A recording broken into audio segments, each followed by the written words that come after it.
Recording in progress. 하나님 아버지 감사합니다. 주의 말씀에 귀 기울입니다. 성령께서 인도하셔서 진리를 만나게 하시고 하나님의 선하신 뜻을 깨닫게 하시며 주의 말씀을 가슴에 담고 하나님께서 기대하신 이 땅에 나아가 하나님의 나라로 사는 우리에게 하옵소서.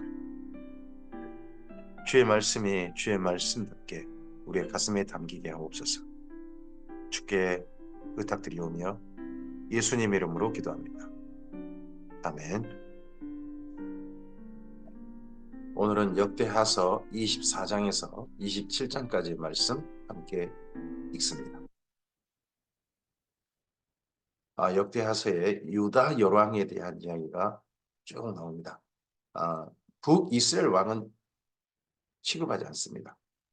이제 남유다 왕을 이야기할 때 살짝 언급되는 정도지 아예 역사에서 뺍니다. 그래서 역사서로서의 가치가 이런 측면에서 떨어진다고 할 수 있습니다. 남유다만 취급하니까요. 남유다 왕 중에서도 이야기들을 몇몇 왕들에게 집중합니다.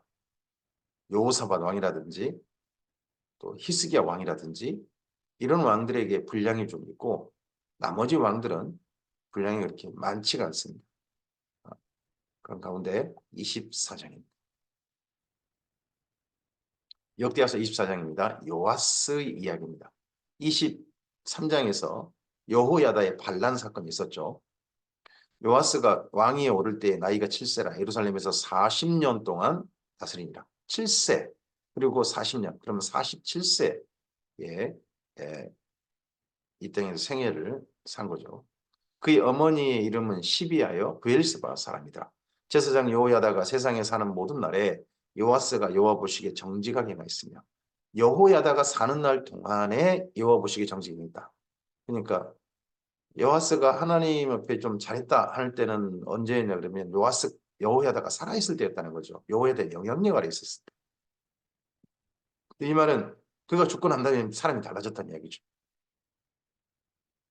여호야다가 그를 두 아내에게 장가들게 하였더니 자녀를 낳더라. 그 후에 요아스가 여호와의 전을 보수할 뜻을 두고 제사장들과 레위 사람들을 모으고 그들에게 이르되 너희는 유다 여러 성읍에 가서 모든 이스라엘에게 해마다 너희의 하나님의 전을 수리할 돈을 거두되 그 일을 빨리 하라 하였으나 레위 사람이 빨리 하지 아니한지라. 왕이 대제사장 여호야다를 불러 이르되 내가 어찌하여 레위 사람들을 시켜서 여호와의 종 모세와 이스라엘의 회중이 성막을 위하여 정한 세를 유다와 예루살렘에서 거두게 하지 아니하였느냐 하니 이는 그 악한 여인 아달랴의 아들들이 하나님의 전을 파괴하고 또 여호와의 전의 모든 성물들을 바알들을 위하여 사용하였습니다. 하였음이었다. 아달랴 그리고 여호람, 아하시아 이런 사람들이 하나님의 성전에 어떻게 했는지가 여기 기록되고 있습니다. 이게 사실은 여호사밧에 대한 분량을 역대하서 상당히 많이 쓰고 있습니다만 사실은 여호사밧이 남긴 그 다음의 일이죠. 그때 정리하지 못해가지고 결국 이런 일들이 벌어졌죠. 나중에 히스기야도 보면 참 잘합니다. 근데 히스기야가 정리하지 못한 일이 므낫세로 나타나지 않습니까? 이에 왕이 말하여 한 궤를 만들어 여호와의 전 문 밖에 두게 하고 유다와 예루살렘에 공포하여 하나님의 종 모세가 광야에서 이스라엘에게 정한 세를 여호와께 드리라 하였더니 모든 방백과 백성들이 기뻐하여 마치기까지 돈을 가져다가 궤에 던지니라. 여호와의 전 문 밖에 궤를 만들었다. 이 궤가 연보궤입니다. 예. 성경상에 구약 성경에서 처음으로 연보가 등장합니다. 그게 요아스 때입니다. 연보라는 헌금은 예물은 목적세입니다. 특별 목적 헌금. 특별 목적 헌금으로 바치는 헌금일 연보라고 합니다. 그 연보를 넣는 게니까 연보계죠. 오늘 우리의 헌금이 다 연보냐? 그렇지는 않습니다. 감사 헌금은 원래 연보에 속하지 않거든요. 그리고 그런 측면에서 또 11조도 사실은 일종의 연보라고 할 수 있죠. 하지만 연복에 넣지는 않았죠. 여기 연복에는 특별 목적 헌금을 넣는데 이때는 성전 수리 헌금을 넣은 겁니다. 레위 사람들이 언제든지 궤를 메고 왕의 관리에게 가지고 가서 돈이 많은 것을 보이면 왕의 서기관과 대제사장에 속한 관원이 와서 그 궤를 쏟고 다시 그곳에 가져다가 두었더라. 때때로 이렇게 하여 돈을 많이 거두매 왕과 여호야다가 그 돈을 여호와의 전 감독자에게 주어 석수와 목수를 고용하여 여호와의 전을 보수하며 또 철공과 노쇠공을 고용하여 여호와의 전을 수리하게 하였더니 기술자들이 맡아서 수리하는 공사가 점점 진척되므로 하나님의 전을 이전 모양대로 견고하게 하니라. 이전 모양대로라면 솔로몬 그 당시 지었던 모양으로 견고하겠다는 겁니다. 그러면 아달랴, 요람, 아시아 때 성전이 얼마나 허물어졌는지가 보이죠. 이제 성전이 허물어지는 게 몇 번 있는 거죠. 이 이후에도. 공사를 마친 후에 그 남은 돈을 왕과 여호야다 앞으로 가져왔으므로 그것으로 여호와의 전에 쓸 그릇을 만들었으니 곧 섬겨 제사 드리는 그릇이며 또 숟가락과 금은 그릇들이라. 여호야다가 세상에 사는 모든 날에 여호야다가 세상에 사는 모든 날에 여호와의 전에 항상 번제를 드렸다. 여호와스가 드린 게 아니라 사실 여호야다가 드린 거죠. 여호야다가 나이가 많고 늙어서 죽으니 죽을 때 130세. 그 여호야다가 당시에 사람들이 어느 정도 나이까지 살았는지 모르지만 굉장히 오랜 나이까지 사는 거죠. 우리가 다윗성 여러 왕의 묘실에 장사였으니 이는 그가 이스라엘과 하나님과 그 성전에 대하여 선을 행하였습니다. 여호야다가 죽은 후에 유다 방백들이 와서 왕에게 절하며 왕이 그들의 말을 듣고 이 방백들이 왔을 때 그들의 말을 듣고 이게 들었단 말이 샤마하거든요. 그쪽 말을 듣고 따라버렸다는 거죠.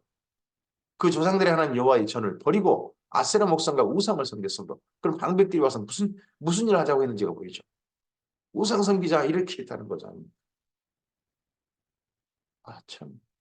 여호야다의 어떤 반란 사건이 또 40년이나 있었는데 그 후 40년 지났는데 이거 우상 숭배로 향한 남유다 사람들의 마음이 이거 바뀌지가 않습니다.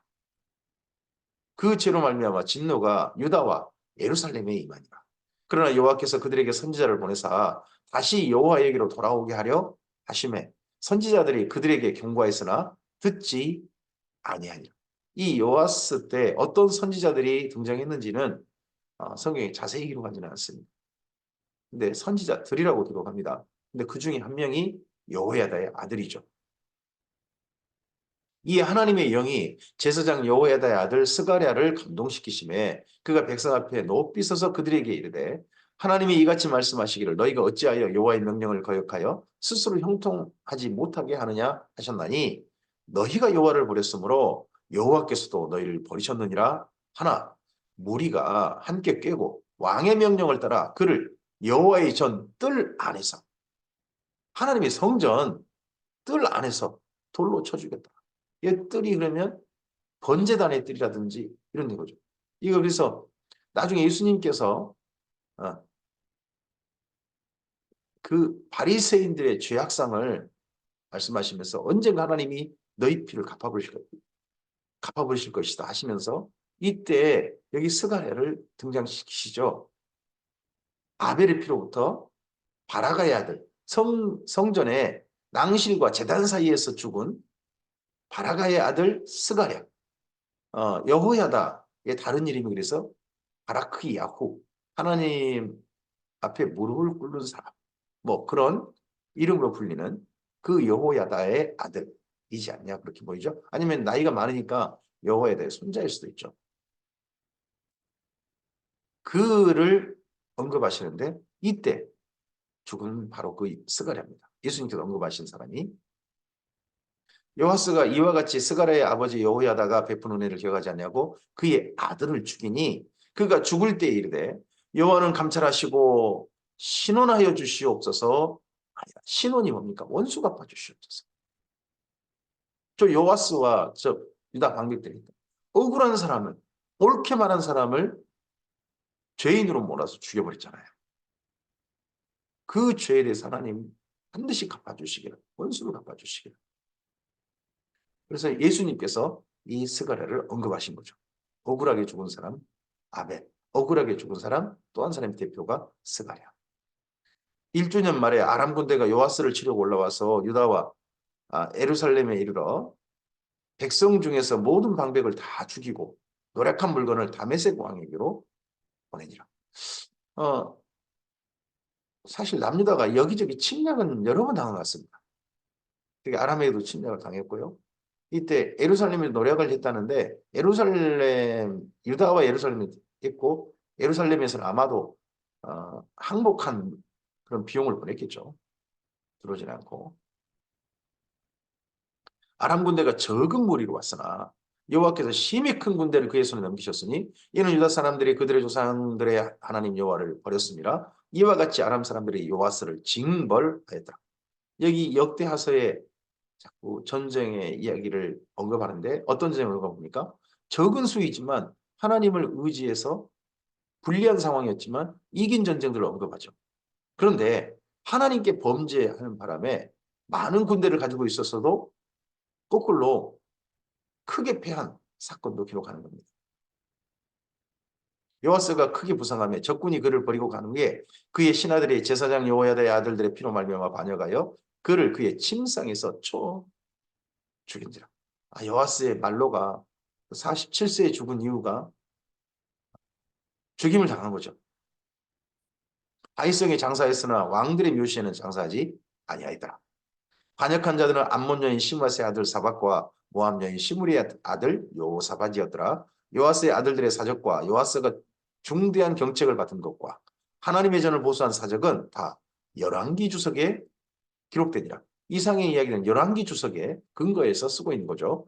그의 아들 아마샤가 대신하여 왕이 되니라. 역대하서 25장입니다. 아마샤가 왕에 오를 때 나이가 25세라.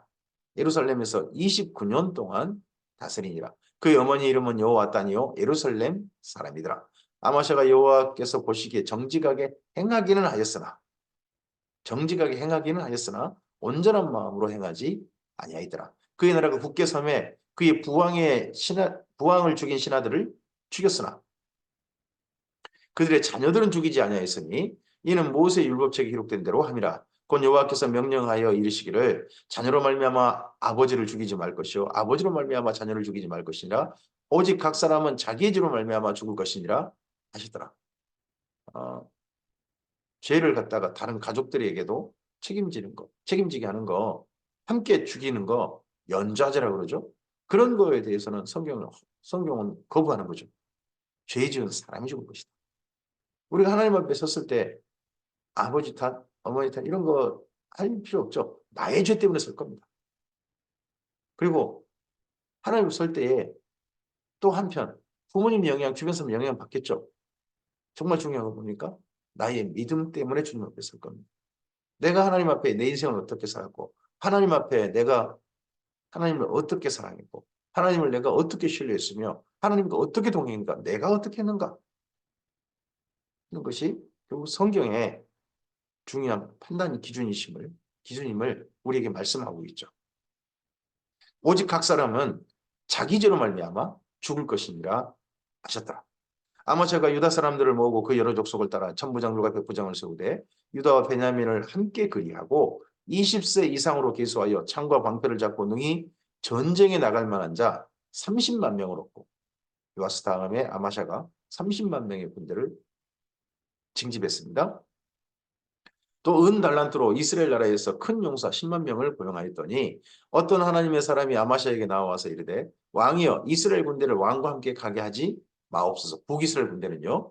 여호와께서는 이스라엘 곧 온 에브라임 자손과 함께하지 아니하시나니 왕일 만일 가시거든 힘써 싸우소서.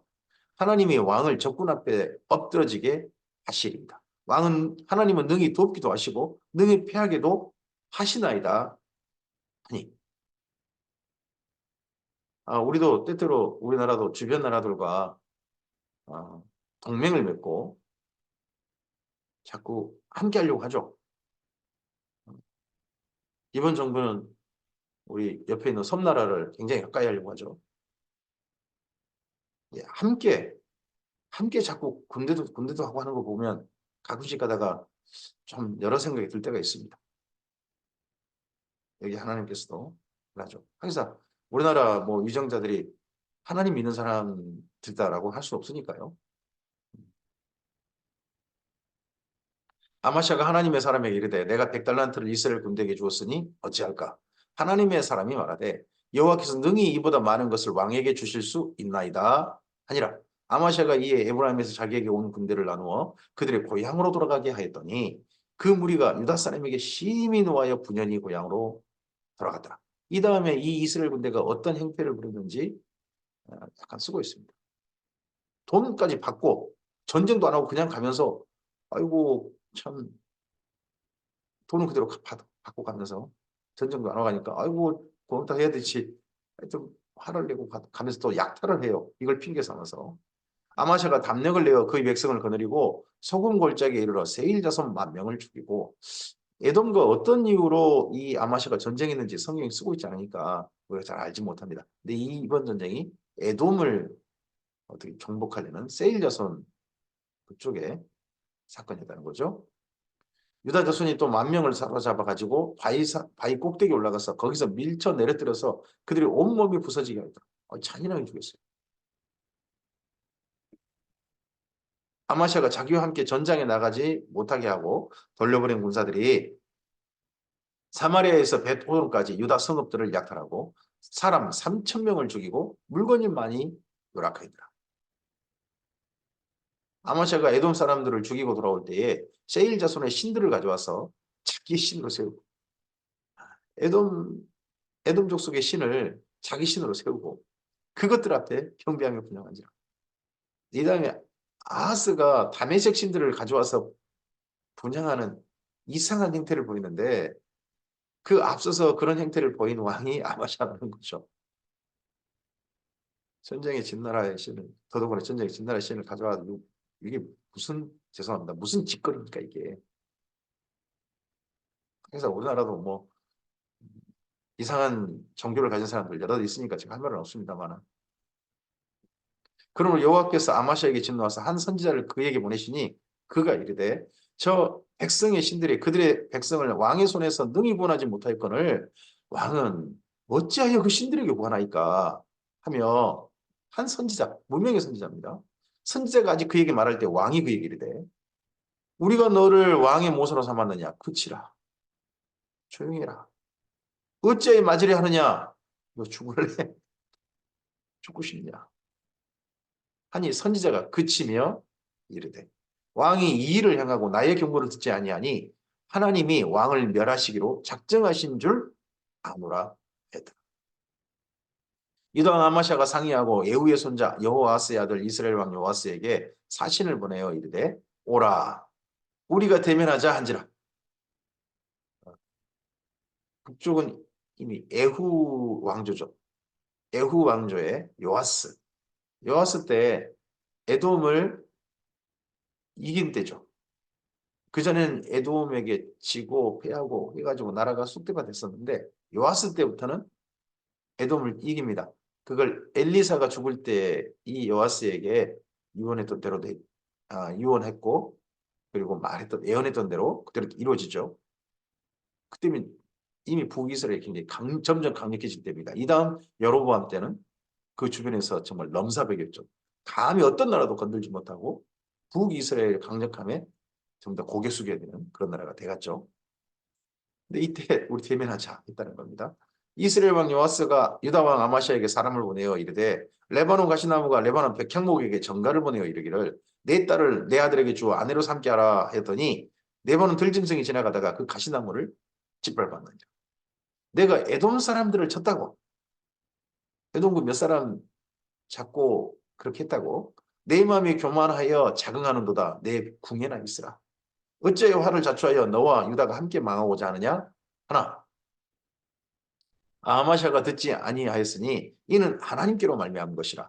그들이 에돔 신들에게 구하였으므로 그 대적의 손에 넘기려 하십니다. 에돔 신들을 섬기다가 에돔 신으로부터 계시를 받았을까요? 이스라엘 왕 요아스가 올라와서 유다 왕 아마샤와 더불어 유다의 베스메스에서 대면하였더니 유다가 이스라엘 앞에서 패하여 각각 각기 장막으로 도망하지. 이스라엘 왕 요아스가 베스메스에서 여호와스의 손자 요아스의 아들 유다 왕 아마샤를 사로잡았어요. 포로로 사로잡혔어요. 예루살렘에 이르러 예루살렘 성벽을 에브라임 문에서부터 성 모퉁이 문까지 400규빗을 헐고 400규빗을 헐어버렸어요. 이거 큰 치욕이죠. 또 그리고 예루살렘 성을 갖다가 성 안에 거길 갖다 약탈하는데 심지어 성전까지 약탈했다는 거예요. 또 하나님의 전환에서 오벳에돔이 지키는 모든 금은과 그릇과 왕궁의 재물을 빼앗고 오벳에돔 가문 그들이 지키고 있던 또 사람들을 볼모 잡아 가지고 사마리아로 돌아갔다. 이스라엘 왕 여호아스의 아들 요아스가 죽은 후에도 유다 왕 요아스의 아들 아마샤가 15년간 더 생존하긴 했어요. 아마샤 이후에 처음부터 끝까지 행적은 유다와 이스라엘 열왕기에 기록되지 않습니다. 여긴 이스라엘 유다와 이스라엘의 역대지라가 아니고 열왕기라고 하는 곳에 기록됐다는 겁니다. 아마샤가 돌아서서 여호와를 버린 후로부터 예루살렘에서 무리가 그를 반역하였으므로 그가 라기스로 도망하였더니 반역한 무리가 사람을 라기스로 따라 보내어 그를 거기서 죽이게 하고 그 시체를 말에 실어다가 그 주상들과 함께 유다 성읍에 장사했더라. 요아스도 반역으로 죽고 아마샤도 반역으로 죽고 남유다 왕들이 마지막 죽을 때 모습이 좀 기회가 주어졌을 때 좀 안 좋죠. 역대하서 26장입니다. 유다 온 백성이 나이가 16세 된 우시야를 세워 그의 아버지 아마샤를 대신하여 왕으로 삼으니 여기 우시야, 아사랴 그렇게 부르기도 합니다. 아마샤 왕이 그 열조의 묘실에 누운 후에 우시야가 엘롯을 건축하여 유다에 돌렸더라. 우시야가 왕에 오를 때 나이가 16세라 예루살렘에서 52년간 다스린다. 다윗 가문 중에 가장 오래 다스린 사람은 슬프게도 므낫세입니다. 근데 그 다음으로 오래 다스린 사람이 여기 우시야가 됩니다. 아사랴.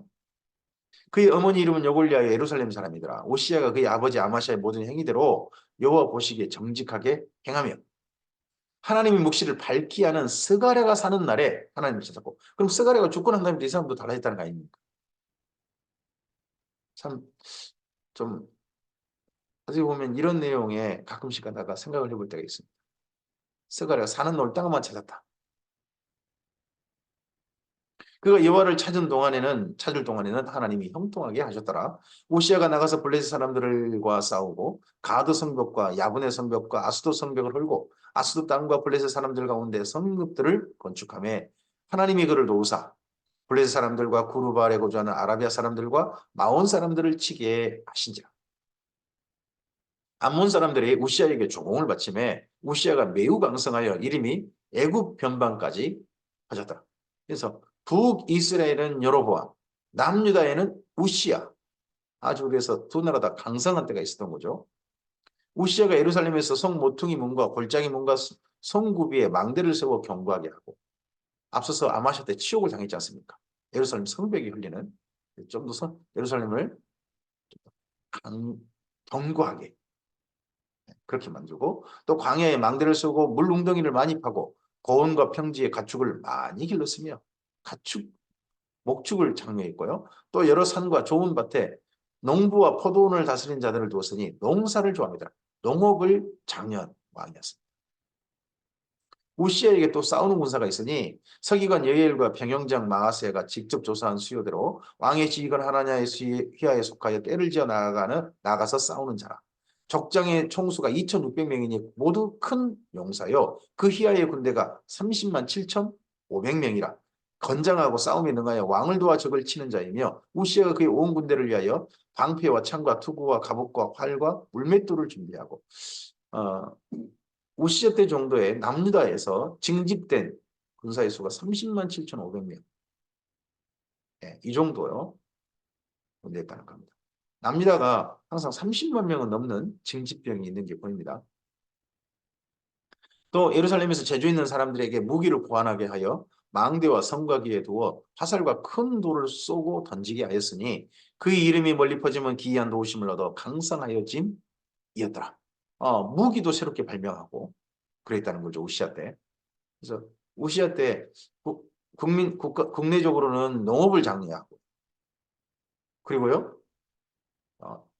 특별히 국방에 관해서는요. 굉장히 많은 심혈을 투자를 해가지고 새로운 무기도 개발하고 군사들의 어떤 그 무장도 더욱더 튼튼하게 해주고 곳곳에 방어하는 성벽도 만들고 이래 있다는 겁니다. 그가 강성하여짐에 그의 마음이 교만하여 또 강성하여짐에 교만하여 악을 행하여 그의 하나님 여호와께 범죄하되 이때 그러면 그의 옆에 있었던 또 한 사람이 그가 누군가 살아있을 동안 하나님은 섬겼다 나는 했는데 그럼 그 사람이 이상들이 또 안 있었던 이야기 되겠죠. 또 곧 여호와의 성전에 들어가서 향단에 분향하려 한지라. 뭐하러 이렇게 합니까?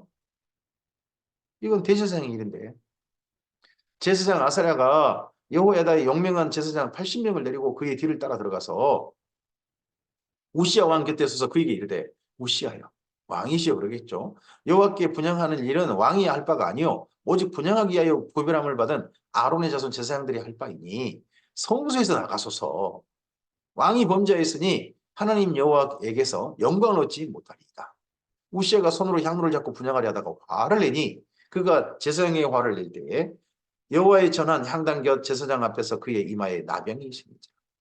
제사장 아사랴와 모든 제사장이 왕의 이마에 나병이 생겼음을 보고 성전에서 급히 쫓아내고 여호와께서 치심으로 왕도 속히 나가니라. 나병이 걸리고 말았어. 우시야 왕이 죽는 날까지 나병 환자가 되었고 이때부터 나병 환자가 되면 여호와의 전에서 끊어져 별궁에 살았으므로 그의 아들 요담이 왕궁을 관리하며 백성을 다스렸다. 요담이 이때부터 왕이 있었기 때문에 요담의 그 왕의 연수는 그 우시아가 살아있을 때도 나병 환자 이후 살아있을 때도 포함되지 않나 싶습니다. 요담 다음이 아하스 아닙니까? 우시아의 남은 시종 행적은 아모스의 아들 선지자 이사야가 기록하 있더라. 우리 성경에 이사야서를 쓰신 특히 이사야 전반부 그쪽과 관련된 분 이사야. 우시아가 그의 조상들과 함께 누움에 그는 나병 환자라 하여 왕들의 묘실에 접한 땅과 그의 조상들의 곁에 장사하니라. 그의 아들 요담이 대신하여 왕이 되니라. 이 우시아 때 참 좀 제발 잘하지 안타까워 해서 늘 지켜봤던 사람 중에 이사야가 있는 것 같죠. 그래서 우시아 왕이 죽던 해에 하나님의 성전에 들어갔던 사람이 이사야죠. 그러다가 스랍들 가운데 계신 하나님을 만나고 그 하나님께서 하나님의 뜻을 따라 보낼 자를 찾으실 때 내가 여기 있으면 저를 보내주셨을 때 너 남유다에 가라 하는 그러한 하나님의 사명을 받은 사람이 이사야죠. 우시아와 관련된. 근데 우시아 행적을 기록한 사람이 또 이사야였다는 겁니다. 역대하서 27장입니다. 요담이 왕이 오를 때 나이가 25세라. 예루살렘에서 16년 동안 다스리니라. 이 16년 안에 앞서서 아버지가 나병 환자로 있었을 때, 생존에 있었을 때, 그때 연수도 포함되지 않나 싶습니다. 그의 어머니 이름은 여루사여 사독의 딸이더라. 요담이 그의 아버지 우시아의 모든 행위대로 여호와 보시기에 정직하게 행하였으나 여호와의 성전에는 들어가지 아니하였고 백성은 여전히 부패하더라. 왜 성전에 안 들어갔겠어요? 아들이면 들어가도 되잖아요. 근데 아버지하고 어떻게 보면 척을 졌다 이거겠죠. 그가 여호와의 전 민문을 건축하고 또 오벨 성벽을 많이 중축하고 유다 산중에 성읍들을 건축하며 숲풀 가운데 견고한 진영들과 망대를 건축하고 암몬 자손의 왕과 더불어 싸우어 그들을 이겼더니 그 해에 암몬 자손이 은 100달란트와 밀 만고루와 보리 만고를 바쳤고 제2년과 제3년에도 암몬 자손이 그와 같이 바쳤더라. 요담이 그의 하나님 여호와 앞에서 바른 길을 걸었으므로 점점 강화해졌더라. 요담의 남은 사적과 그의 모든 전쟁과 행위는 이스라엘과 유다 열왕기에 기록되니라. 하고 요담이에게 정말 짧아요. 유다 왕들 이야기 가운데 요담이 왕위에 오를 때 나이가 25세요. 예루살렘을 다스린 지 16년이라 그가 그의 주상들과 함께 누움에 다윗성이 장사되고 그의 아들 아하스가 대신하여 왕이 되니라. 이 아하스 성전과 우시아 때 척을 지고 요담 때 성전과 점점점 멀리하고 하다가 마침내 아하스가 등장합니다. 이 아하스 이야기는 다음에 읽도록 하겠습니다. 하나님께서 남유다에게 평화를 주신 기회가 있었습니다. 근데 조금 좀 강성해지면 또 이상한 길로 가버리고, 좀 강해지면 이상한 길로 가고, 또 어떻게 보면 마땅히 받을 벌을 받았는데 그 벌 받은 것 때문에 또 척을 지고, 우리가 하나님을 멀리하게 되는 여러 가지 이유들이 있겠습니다만 여기 유다 이방들도 그러합니다. 그러다가 결국 큰 문제를 만나는 게 보입니다. 그리고 하나님을 섬겨야 되는데 자꾸 타종교를 갖다가 도입하려고 하는 그런 것들도 보입니다.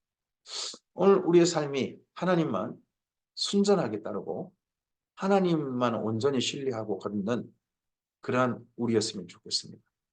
하나님의 나라로 부름받았습니다. 하나님의 제사장으로 부름받아서 오늘 하루를 삽니다.